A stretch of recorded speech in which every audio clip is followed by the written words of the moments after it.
Tu ngjatjeta uroj të jeni mirë. Çfarë nuk na tha Ben Blushi për Kosovën dhe zjarr fiksin delirant Donald Trump?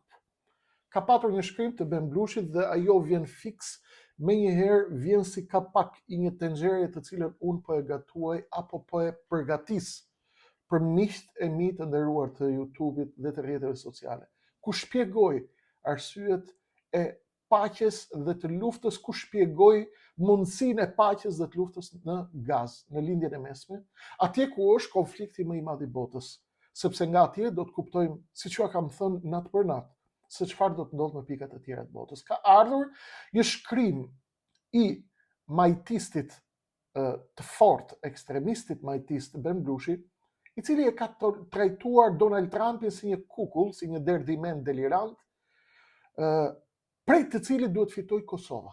Çfarë duhet bëj Kosova? Si duhet bëj Kosova dhe si duhet Kosova të përfitoj nga ky delir i Trumpit, i cili udhton me avion luksoz, me Air Force One, dhe se tymi i flagëve të Gazës nuk e lë Donald Trumpit të shohë një vend kaq të vogël sa Kosova.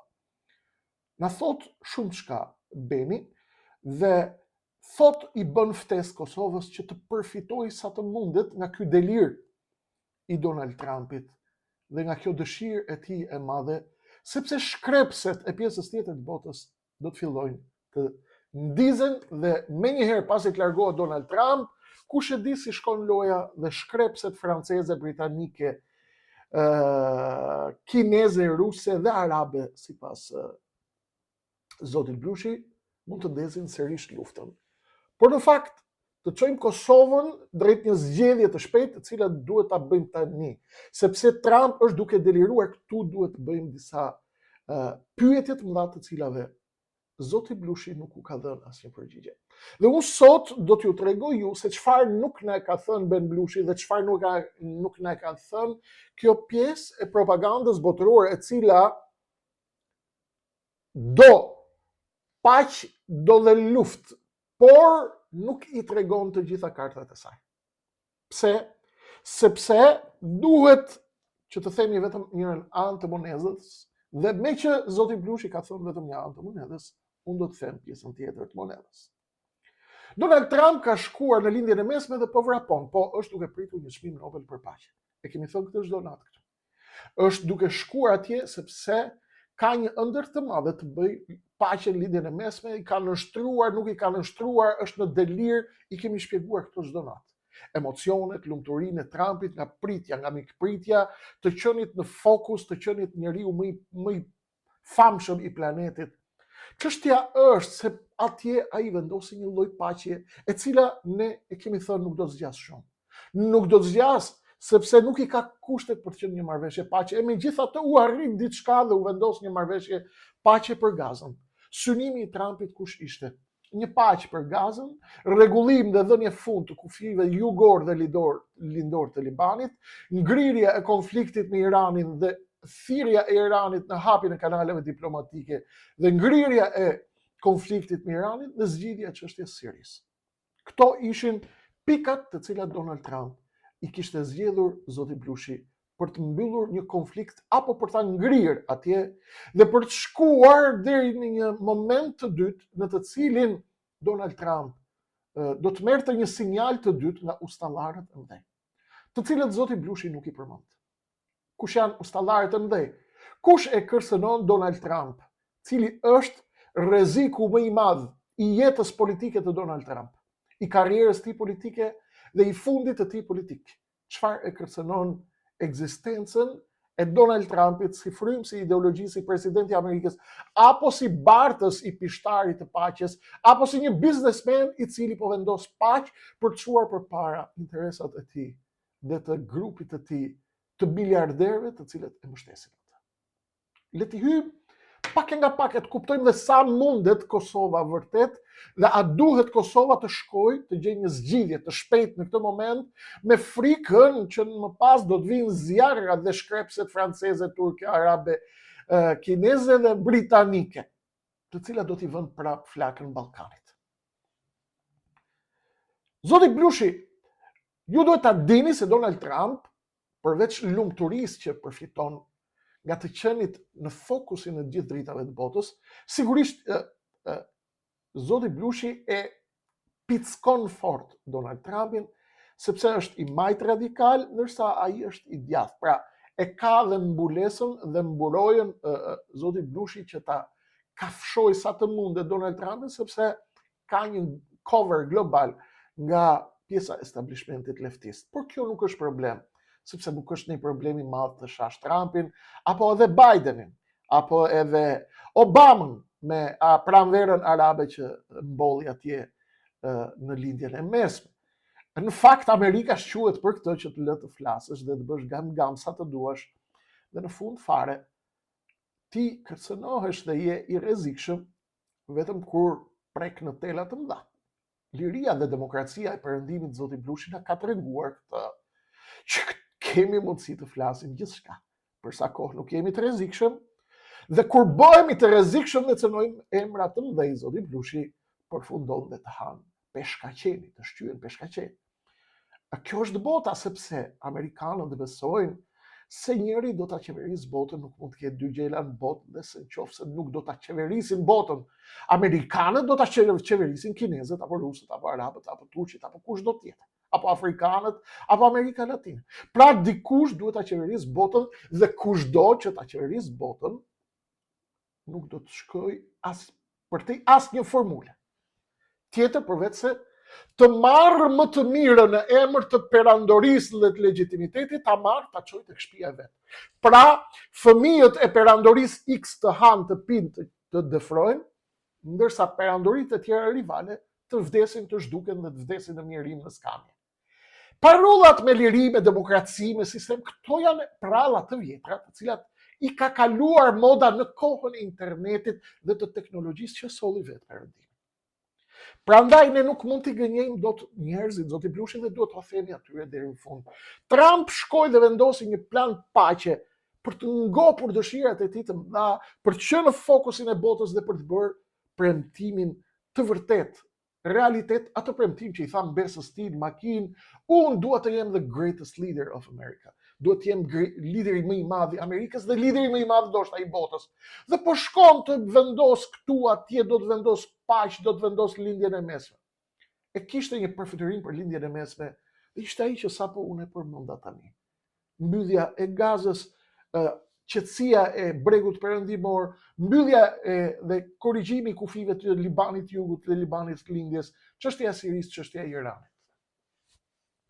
Por ku do të shkojmë dhe kush ka të drejtë të marrë këtë vendim? A ka të drejtë Donald Trump? Çfarë nuk na thot Blushi për Kosovën dhe për Donald Trumpin?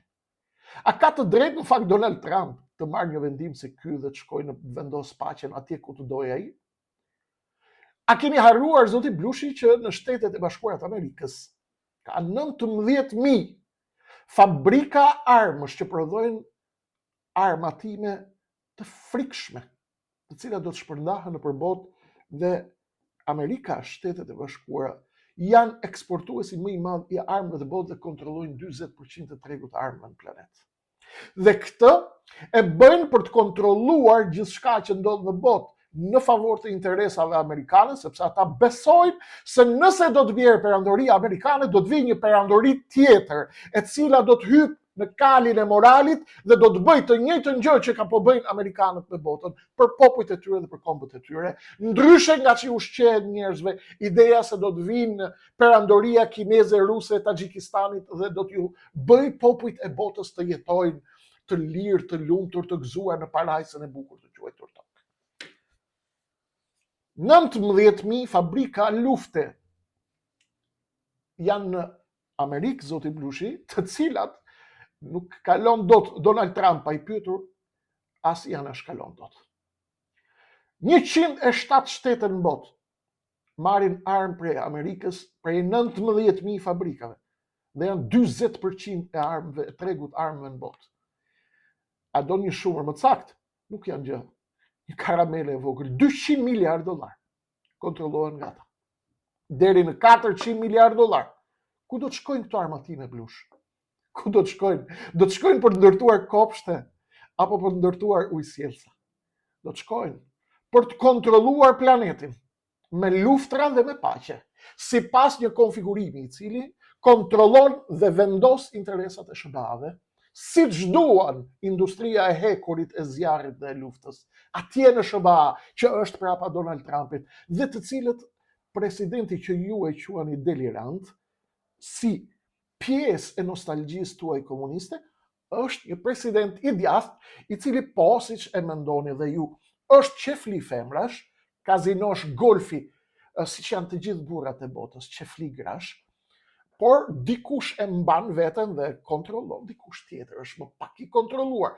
Ju të majtët, për shembull, jeni më pak të kontrolluar në seks, në erotik. Këta të djathtët bërtasin që janë konservatorë të mëdheje, por janë qefli të mëdhej në thelb, sepse gratë janë të bukura. Gratë I duan të gjithë. Jetën e bukur e duan të gjithë.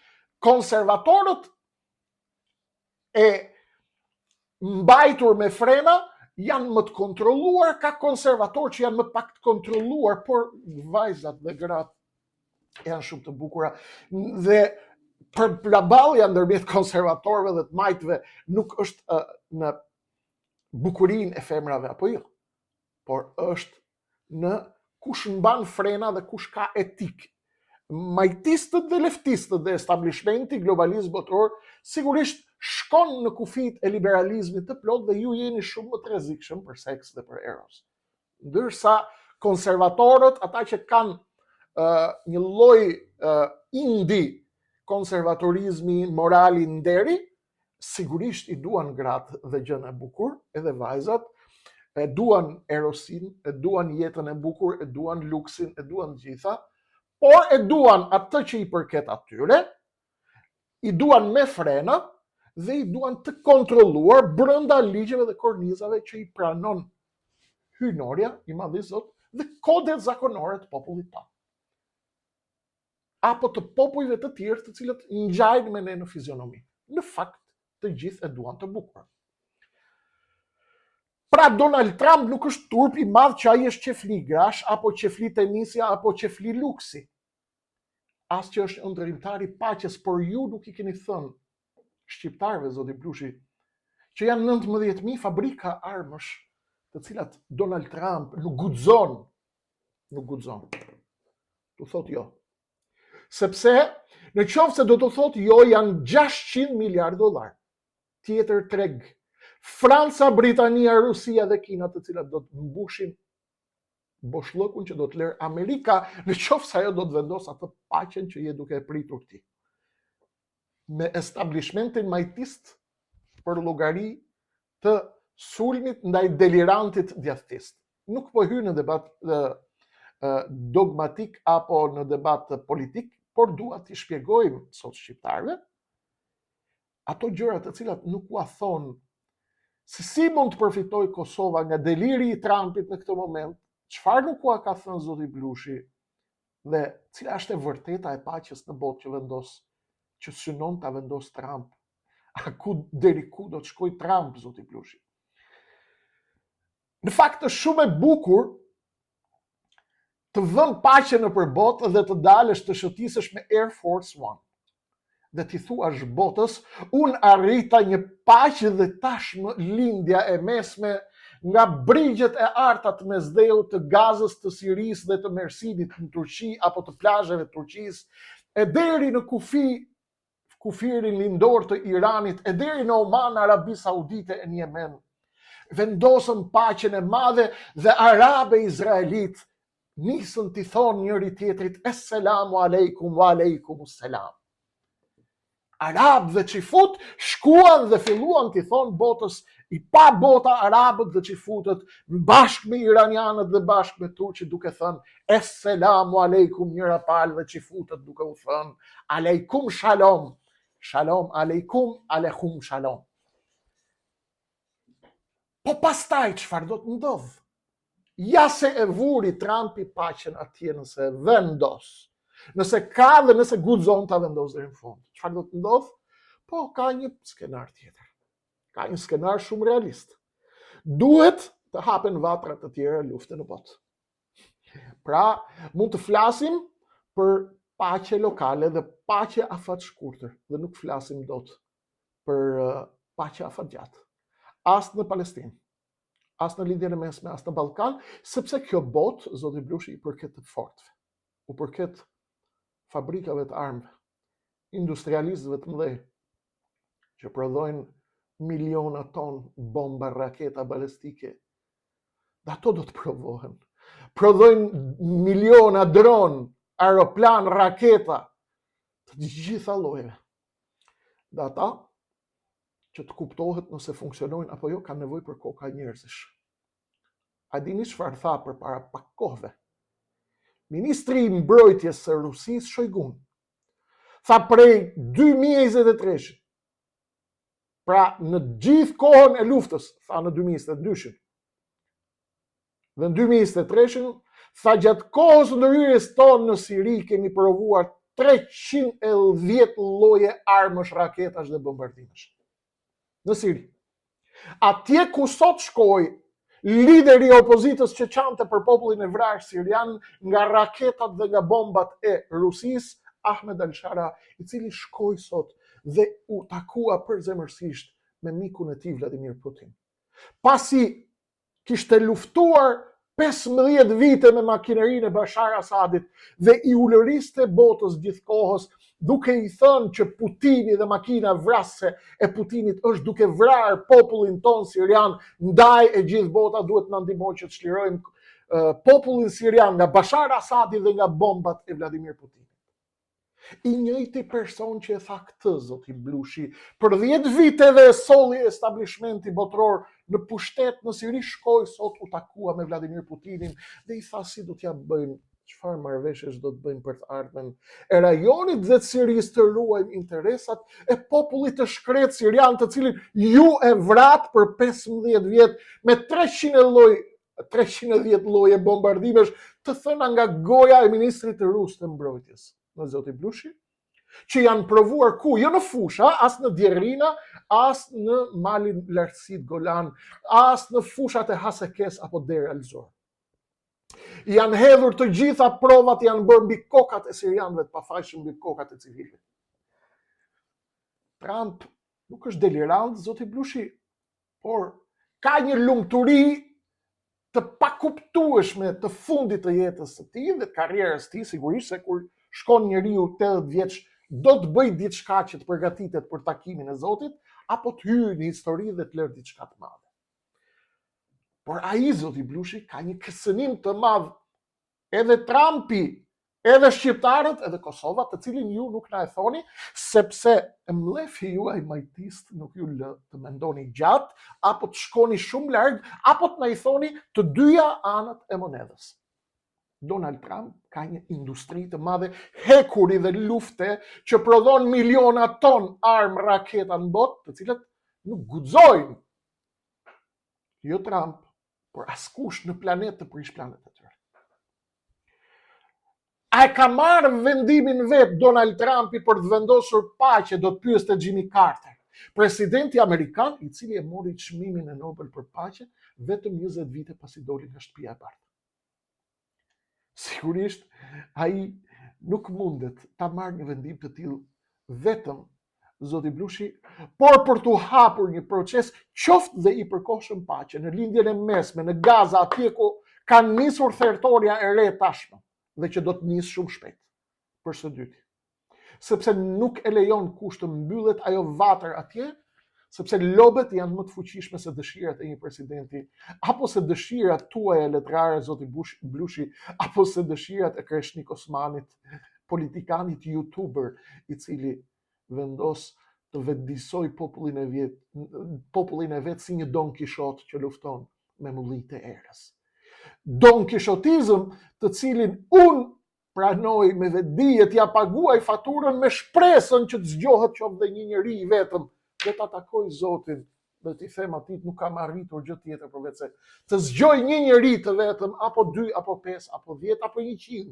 Nëse bëhen 100, apo 1000, apo 10.000, apo 100.000, do të shpëtojmë, sepse është luftë e vetdijes, zoti Blushi, kjo, me botën e re, me botën e re që do të lindë me rendin botëror, me ekuilibrat global, me ekuilibrat geopolitik, me luftën e perandorive, me rrenat dhe propagandën e së cilës palë, se kur të bjerë perandoria amerikane do të vinë perandori të tjera të cilat do të lullzojnë botën dhe do ta bëjnë atë të jetojë, të ha me luk floriri, të ha kajmak sa po të zgjohet në mëngjes, mish qingji në drek siç hanë tek Baba Mondi, apo mish viçi, apo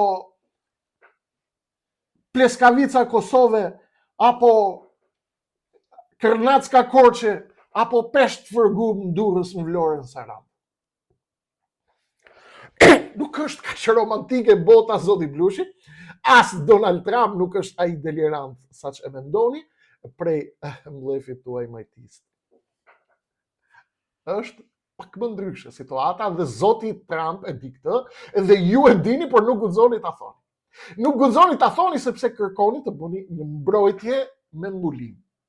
Pra, ose një mbrojtje me zbulim, që do thotë zbulojmë delirin e Trumpit dhe mbrohemi ne të qarqet majtiste, duke i treguar botës se ky është momenti që ne Kosovat dhe shqiptarë duhet përfitojmë nga deliri dhe budallallëku i këtij Trumpit dhe mbrohemi duke fituar pikë se kemi deshifruar Donald Trumpin, delirantin e planetit, i cili nuk kupton se ku bie Armenia apo ku bie Kosova. Është e pa drejt kjo, zoti Blushi, jo sepse mua më preket ndonjë gjë e madhe që kur ti sulmon Donald Trump. As e di Trumpi ku bim ne, as si kom dhe këtu t'jap dorën dhe ta shtrëngoj fort, as e di Trumpi ku bie ti, a ku bie Kreshnik Osmani, ku bie Kosova, ku bie Shqipëria. Dhe kjo jo për arsye, siç e thoni, të tymit të gazës që ka verbuar syt e delirantit Trump, por për arsye të vogëlsisë tënde dhe të vogëlsisë time, të cilët nuk guxojmë të shpëtojmë nga deliranti i Surelit sepse jeni të shitur dhe të blerë nga ai, por merremi me delirantin e Washingtonit sepse vetëm kështu mund të marrim ndonjë pikë tek Edi Rama, i cili frymëzohet nga qarqet loftistes e sorosiane në Amerikë. Hajde t'i bim Trumpit sepse Trumpi është delirant dhe psikopat. Në fakt nuk është kështu, edhe miqt tanë dhe të Amerikës dhe të Shqipërisë, atje në Amerikë tek leftistët dhe djathtistët e din shumë mirë që çështja e paqes që ndërron Donald Trumpi nuk është kështu siç duket. As ashtu siç ja shpjegoni ju botës, sepse që të mbyllet një paqe duhet të mbyllet patjetër për të ndezur një fitil zjarri diku në një shtet tjetër. Diku në një vend tjetër ku duhet vdesin miliona e miliona fukaretë të tjerë. Sepse në qoftë se tërhiqet Amerika dhe industria e armatimeve atje me 19.000 fabrika do të hyjë Franca, ato që i përmendët me Inglizin, me Rusin, me Kinën, me të gjitha fuqitë e reja dhe me bajraktarët e ri të Turqisë, me miliona e miliona fabrika armësh në botë, të cilët duan të zënë dhe të bllokojnë tregun botror për të ruajtur paqen në fakt. Nuk bëhen për të ruajtur paqen, zoti Blushi, por bëhen për të bërë luftë, për të shitur armë për të bërë luftë dhe që të fitojë më i forti dhe që popujt e pavetdijshëm të vdesin, të zhduken, sepse nuk kanë çmim tregu, zoti Blushi. Një popull që është ignorant, idiot, i zhdukur, i rrafshuar, i pa kuptuar, i pa rritur, i pa aft për të ekzistuar, do të shkojë për kusur në tregun ndërkombëtar të lojës kombeve dhe unë këtë kam thënë çdo natë, zoti Blushi. Prandaj po bëjmë këtu betejën e vetëdijsimit. Paqja ndërmjet popujve është një rrezik i madh. Nuk ka për të ndodhur dhe as ka ndodhur ndonjëherë. Dhe është shumë e vështirë të besohet sepse është një industri e madhe dhe të firmosësh sot, zoti Blushi, për paqen botërore, aq më pak të fikësh prushin këtu në Kosovë. Prushin që ju shqetëson me një zgjidhje të shpejtë e cila duhet bërë tani sepse po na iku Trumpi. E bëm zgjidhjen e shpejtë. Çfarë do të fitojmë? Mos duhet dorëzojmë Trepçën dhe Ujmanin? A mos duhet dorëzojmë pavarësinë e Kosovës që të bëjmë në një të shpejtë përpara se të ndizen sërish shkrepset franceze, ruse, kineze këtu në Ballkan, bashkë me ato arabe turke, të cilat ju i shihni si shkrepset e ardhshme të konfliktit botëror, dhe mund të jetë ashtu siç thoni ju. por është diçka shumë e rëndësishme që ju nuk e keni thënë, zoti Plushi. Dhe ajo është se çdo president, dhe jo vetëm deliranti Donald Trump, çdo president në botë sot, apo një grusht presidentësh të cilët do të guxojnë të vendosin paqe, apo të marrin një stilolaps dhe të hedhin firmë për paqen botërore, ata kanë firmosur vdekjen dhe vrasjen e tyre dhe zhdukjen e tyre politike, vrasjen dhe eliminimin e tyre politik minimalisht, sepse kjo nuk ka shumë mundësi të ndodhë. Atëherë do të mbyllet në lindjen e mesme, mund të mbyllet në një Ballkan, a je i zoti Blushi, që të hapësh në një konflikt në një pjesë tjetër të botës, sepse kjo punë nuk mbyllet. Edhe nëse do të mbyllet përkohësisht, do ta sjell Iranin në tryezë dhe do të mbyll Gazën përkohësisht, bashkë me konfliktin në lindjen e mesme. Edhe nëse do ta ul pak Putini kokën dhe do të tërhiqet, dhe zelua i Ukrainës do të fillojë të paksoj pak vizitat dhe xhiraret me avion, sa në Washington dhe sa në Europë për të marrë fonde dhe miliarda dhe për të shpërndar atje me ministrat e mbrojtjes për të çuar luftën kundër agresorit rus, po është agresor. Për agresioni nuk luftohet me korrupsion. Dhe këtë e di edhe Putini, i cili ngul këmbë të mos jap një marrëveshje të paqeje për njerëz si Zelenski, por Trump zëres arriti ta ul pak kokën e Putinit dhe ta ndal zelon e Ukrainës nga këto xhiraret me aeroplan për të shkuar në Washington për të marrë para taksapaguesish amerikan dhe para taksapaguesish europian për të luftuar me Rusin, dhe zelua do të ndalet, patjetër që do të ndalet. Dhe e vendosi paqen këtu dhe atje në Ukrainë, çfarë do të ndodhë? Do të hapet një konflikt tjetër dhe ka nisur lufta Pakistan-Afganistan. Po sikur, zoti Blushi, amerikanët bashkë me kinezët të bëjnë një super marrëveshje dhe të nxisin një konflikt, të çojnë Iran atë Indin me Pakistanin prapë në përvleshje. Në rast se India dhe Pakistani që shkuan në përvleshje dhe që krijuan një përvleshje tjetër, zoti Blushi, ndërmjet Narendra Modi dhe Donald Trumpit, ku Donald Trump tha ndala unë luftën, ndërsa Modi tha ti s'ke asnjë lidhje me këtë histori, ndaj mos na çaj kokën fort shumë, largohu prej këtu dhe ja unë po shkoj po të bashkohem me Kinën. Në qoftë se mbyllet lindja e mesme, zoti Blushi, do të lindet një konflikt tjetër i madh mes kujt? Mes popujve të tjerë, popujt e të cilëve nuk kanë asnjë pikë vlere tek titrat e lajmeve në përbot. Dhe kur të dalin shifrat e vdekjeve të indianëve dhe të pakistanezëve apo të afganëve në përbot, atyre botës ata nuk do t'i dhimsen më shumë se sa që mund të dhimset ngordhja e një pate në liçenin e bukur të Zyrihut atje në Burki Plas, në qoftë se patat e bardha kapen pa dashje me ndonjë rrip apo një litar dhe ngordhin. Bota do të qaj më shumë për patën e ngordhur tek liçeni i Zyrihut në Burki Plas se sa miliona apo 10 mijëra që do të vdesin në Pakistan apo në Indi. Sepse kjo është bota, zoti Blushi, dhe në qoftë se ti e lexoron kapistallin e perandorisë, tjera perandori do të vinë, do të bëjnë të njëjtën gjë, por mbi kalin e moralit të armatosur me makijazh të ri shumë seksi, i cili i ofrohet botës si paqe. Cilës paqe, zoti Blush? Apo cilin konflikti tjetër është gati. Deti i Kinës jugut, Kina dhe Tajvani. Është gati konflikti tjetër në Karaibe. Atje përballë brigjeve të nusës së re që pritet ti përgjaket sërish fustani i bardhë i nësërisë me gjakun e luftës dhe të ndërhyrjes për interesat strategjike të botës së re dhe të ekuilibrave të ri global. Luftrat janë kudo dhe nëse do të mbyllet diku, zoti Blushi, do të hapet diku tjetër. Ndaj dhe ne në Kosovë nuk kemi mundësi të shkojmë aq vrap sa na thua të përfitojmë nga deliri i Trumpit, sepse zoti Trump nuk është në delir. Do të marrë çmimin e paqes për të kënaqur shpirtin e vet përpara se të largohet nga kjo jetë. Dhe nga ana tjetër e kam pas qafe kërcënimin e atyre gjigantëve të mëdhenj që prodhojnë miliona ton bomba, raketa që do të shpërndajnë nëpër botë dhe do të ruajnë ekuilibrat global të perandorisë, sepse ata do t'i thonë Donald Trumpit me një me një raport që i shkon atij mëngjes për mëngjes në zyrë dhe do t'i thonë zotëri ti nuk është detyra e Amerikës të vendosë paqë nëpër botë, por është detyra e saj të kontrollojë konfliktet nëpër botë dhe t'i mbaj ato në një intensitet i cili garanton interesat madhore të sigurisë kombëtare të Shtetit Bashkuar të Amerikës. Sepse ne thot jemi perandoria e botës. Dhe po ikëm ne do të vi një perandori tjetër që do të na therrë ne. Kuptuam paqen globale dhe paqen botërore. Pra, hapim luftra tek vendet e mbaruara ku njeriu nuk ka asnjë vlerë dhe mbyllim ato diku, shesim paqë këtu dhe blejmë luftë ku tjetër, zoti Blushi. Ndaj duhet të bëjmë shumë kujdes me prushin e Kosovës, sepse prushi i Kosovës nuk është aq i lehtë sa ju e përmendni. Dhe ëndra e madhe e Donald Trumpit për Nobelin e paqes është një ëndër e cila fatkeqësisht ai e ëndëron dhe nuk e ka keq që ëndëron. Por po i hyn njerëzit e tjerë në parakalim.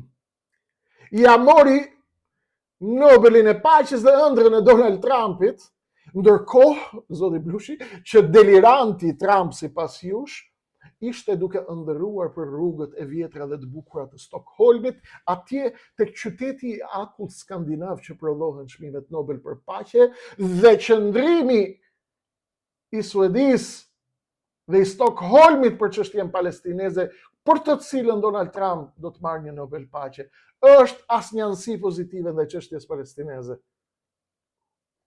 Dhe çfarë bën? I erdhi mesazhi i parë zoti Blushi, delirantit Trump dhe zjarfiksit Trump, të cilin e quani, i erdhi mesazhi i parë dhe ja dhan Nobelin për paqe një kimisti palestinez, i cili pati debat nëse është palestinez, jordanez, sepse mbante pasaport të Jordanisë, të Arabisë Saudite dhe të Amerikës. I hiku në Palestinë, zoti Blushi, Nobeli i paqes. I hyri edhe një super finaliste nobeliste, i hyri në parakalim, zoti Blushi, dhe këtë nuk na e tha tek shkrimi juaj, i hyri Donald Trumpit në parakalim. Është zonja Makado, Maria Makado, e vendosi Nobeli për paqe t'i shkoj Maria Makados, opozitarja e cila është kundër regjimit në Venezuela. Dhe Nobeli i paqes për zonjën Makado, zoti Blushi, është shkoj përgatiti marinsat t'i çosh përballë Venezuelës dhe të ruash dhe të konfigurosh interesat amerikane atje, po deshe që të vazhdosh të jesh president i Shteteve të Bashkuara të Amerikës apo të vazhdosh të thurësh lavdin tënde pak e nga pak dhe të largohesh nga karriera politike me lavdin e synuar dhe me lavdin e ëndërruar prej zotit Trump. Marrëveshja e paqes në Gaza nuk do të guxojë në këto ditë të para t'ia prish Benjamin Netanyahu por në afatgjat, ja ka bërë lakun gati. Marrëveshjes paqes dhe ka nga një lak përfytin e 20 prej pikave të paqes në marrëveshjen e Nobelit mes Gazës, mes Hamasit dhe Izraelit. Kishte 2 stin Nobeli në rajonin e lindjes mesme, zoti Blushi, dhe asnjë stin Nobeli për Shqipërinë dhe shqiptarët, sepse leftistin Kadare nuk pranoi Nobeli as Amerika ta bëj me çmim paqe, sepse nuk pranuan kurrë në perëndim që ai ishte disident. Pra ju dhe të majtët, zoti Blushi, sado që kaloni Ylberin apo kaloni Fort Djathtas me perëndimin, pasi luftuat 50 vjet në krah të Kinës dhe të Rusisë, amerikanët nuk para ju besojnë edhe atëherë kur kanë nevojë për ju dhe për rilindjen tuaj, për shembull siç është rasti i Shqipërisë, nuk ju besojnë kollaj. Stinët e paqes, zoti Blushi, dhe të Nobelit në lindjen e mesme ishin 2, e para 1978, kur mori Nobel për paqe Anwar Sadati dhe Menachem Begin i Izraelit, kryeministri izraelit, dhe më pas, dhe kjo ishte në marrëveshjen e Camp Davidit, pra, më pas u ekzekutua Enver Sadati, dhe më pas ishte stina e dytë e Nobelit, ishte në vitin 1994, kur e mori Ishak Rabini, Shimon Perezi dhe Yasser Arafati, me njëherë pas marrëveshjes së Oslos. Çfarë ndodhi? Ndodhi që morën jo prej delirit, zoti Blushi, morën nga një çmim Nobel për paqë, sepse erdhën në Oslo, erdhën atje në Stockholm, erdhën çift. Çdo të thot çift. Sadati erdhi me Menahim Begin. Arafati erdhi me Shimon Perezin dhe me Ishak Rabinin. Ndërsa Donald Trump synoi të shkonte vetëm këtë herë në Stockholm për të marrë çmimin paqe për Nobel. Nuk e kishte dot me vete asnjë arab dhe asnjë izraelit.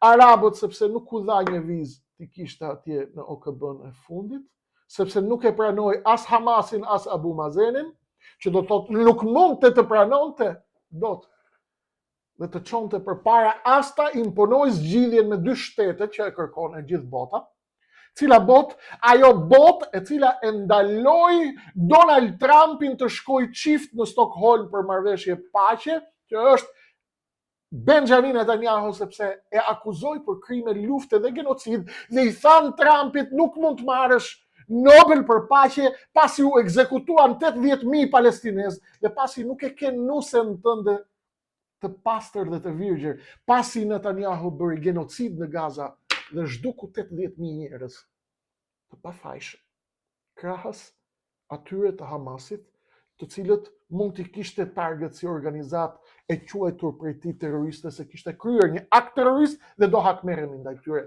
Po 70.000 tjerë. Pra, zoti Blushi, Donald Trump nuk e mori dot nusen me vete, ndaj kishte shumë të vështirë dhe vazhdon ta ketë shumë të vështirë ëndrrën e tij nobeliste. Ai mundet edhe t'ja ul për pak kohë Trumpi atij Putinit kokën dhe t'i bjerë një kërbaç në kokë Zelenskit, zelos e Ukrainës, bashkë me mbylljen e përkohshme të konflikteve, por ju e dini se do të hapen disa vatra të tjera dhe vetëm kur të jenë ato vatra gati për të hyrë në lojë, atëherë shkrepset do t'u laget baruti dhe ai do të marrë çmimin Nobel për paqe, zoti Blushi. Pra duhet të sillte ortakun dhe ai nuk e solli dot ortakun dhe Trump e kuptoi që era po fryn ndryshe nga që dëshironte anija dhe velat e anijas. Jemi këtu për të bërë këtë betejë vetdije dhe jo për të bërë mashtrime dhe rena siç mund t'i bëjmë njerëzve. Edhe unë jam i aftë, zoti Blushi, edhe ju jeni aftë, edhe shumë të tjerë mund të jenë të aftë. Të ndërtojmë miniera të mëdha apo avuj të mëdhej apo re të mëdha, të cilat i hutojnë njerëzit tek labirintet e gjeopolitikës, por ne po bëjmë betejë vetëdijësimi këtu dhe ja tham njerëzve sot se çfarë ndodh dhe kush e kërcënon Donald Trumpin dhe pse ai nuk guxon të vendos paqe. Dhe ka të drejtë apo s'ka të drejtë, këtë vendos historia, sepse historia nuk gënjen kurrë. Edhe pse e kanë shkruar vazhdimisht të fortit dhe ata që e fitojnë betejën. Historia nuk gënjen kurrë, zoti Blushi, dhe tregon se kjo botë i përket më të fortit dhe mënyra e vetme për të shkuar drejt jetës me dinjitet përpara se të vdesim dhe të marrim me vete 2 metra kamrik dhe çarçaf që është qefini, apo ata që shkojnë me kostumet marrin ato kostumin dhe këpucët që i veshin në Itali, këpucë kartoni 10 eurosh, nuk marrim asgjë me vete nga kjo botë, përpara se të shkojmë nga kjo botë që nga ku s'do marrim asgjë, të paktën duhet të vdesim me vetëdije të plotë se kjo botë i përket të fortëve të cilët e kafshojnë të doptin aty ku i dhënë më shumë. Dhe për të ardhur te Kosova dhe zgjidhja e shpejtë dhe përfitimi i saj nga delirimi i Donald Trumpit, mund t'ju them vetëm kaq, zoti Blushi, se marrëveshja e Abdullah Hotit bashkë me Vučićin që shkuan në 2020 tek trueza e Donald Trumpit dhe kishin në diskutim Ujmanin Trepçën, sovranitetin në ndryshimin e territoreve, ishte e vetmja zgjidhje e Donald Trumpit. Dhe kush ishte zgjidhja? Të bëjmë politika ekonomike, të bëjmë biznes, të përfitoj rajoni dhe të mos flasim për politik, duke e rrit nivelin e mirëqenies për popujt, vjen marrëveshja politika vetë.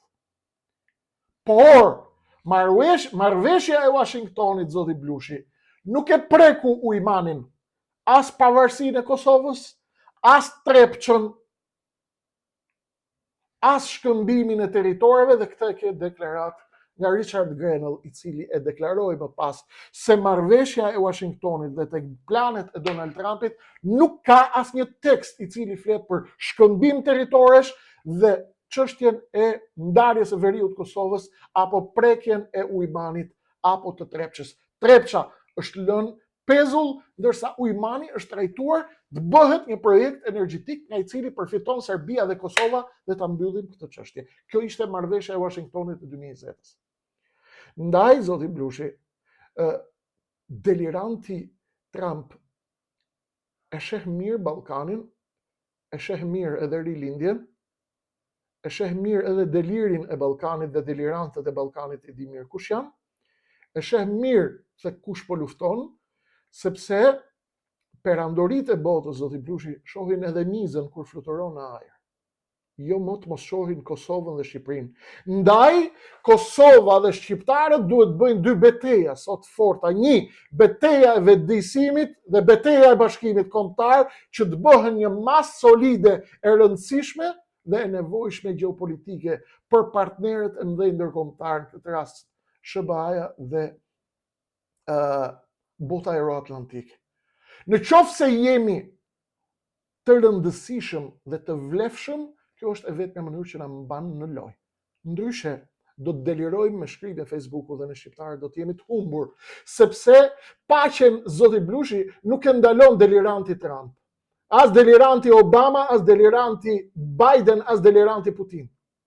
Paqen e ndalojnë korporatat e mëdha, fabrikat e mëdha të armëve, fabrikat e barkderëve dhe të kollozëve të mëdhej të botës që rrinë me puro pas perdeve dhe të zeza dhe lëvizin gurët e shahut në trezën e interesave madhore të botës. Kjo është e vërteta, zoti Blushi. Dhe ne duhet ta kuptojmë këtë realitet dhe t'u mësojmë këtë realitet shqiptarëve, që të mos jetojnë me iluzionet e paqes dhe të luftës së rreme dhe me deliret e këtij dhe të atij. Sepse Trump nuk guxon të bëjë atë që don vetë. Dhe Trump e di mirë se çfarë e pret dhe e di mirë se ku mund të shkojë. Ëndra e tij për Nobel Paqe dhe ëndra perandorisë amerikane për të vazhduar sundimin e planetit. Këto ishin çfarë kisha për sonte. Ju falenderoj të gjithëve për kohën tuaj të çmuar. Ka shumë zhvillime të mëdha, lajme të mëdha, por ju e dini si gjithmonë, ato do të vijnë në numër në ardhshëm.